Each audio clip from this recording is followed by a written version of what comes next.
Hello friends, welcome back to the channel. In today's video, we are going to see how we can put the serial number for list of items in Excel. So normally what we do is, we just enter 1 and then 2, we highlight both and just drag it. So this will give the serial number, and we can keep entering new items here.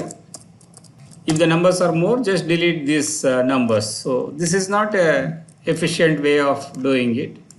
In this, there is one more problem. Suppose if I am deleting one row here, again I have to drag it to get the number correct.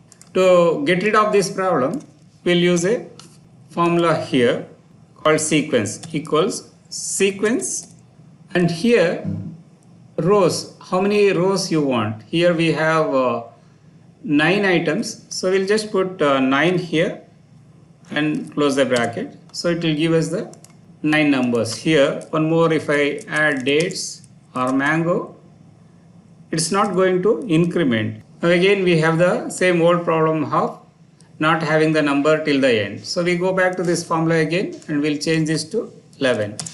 Again, this is not the efficient way of numbering it. We'll see how we can overcome. To overcome this problem, we'll just change this formula a bit. We'll go to the formula.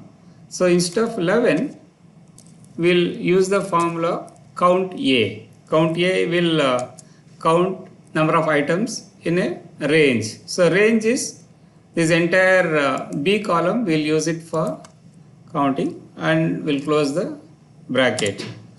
So this is going to give us the sequence here. Even if I delete one row here, this is going to renumber. See 1, 2, 3, 4. Now here, even if I go and delete this row, number 7, it is going to renumber. But one problem here is, even though we have 9 fruits, we have the number up to 10. This is because we have given the count as an entire B column and we have one header row. So we have to deduct or subtract that number in this count. We'll say inside this sequence we'll minus 1. So this is going to give up to 9 only. So even if I add one more item here, so this is going to number as we want.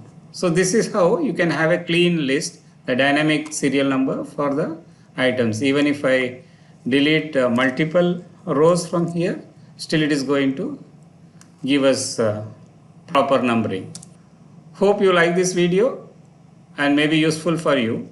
If you like this video, please subscribe to my YouTube channel and press the bell icon to get the notification on new videos. Thank you.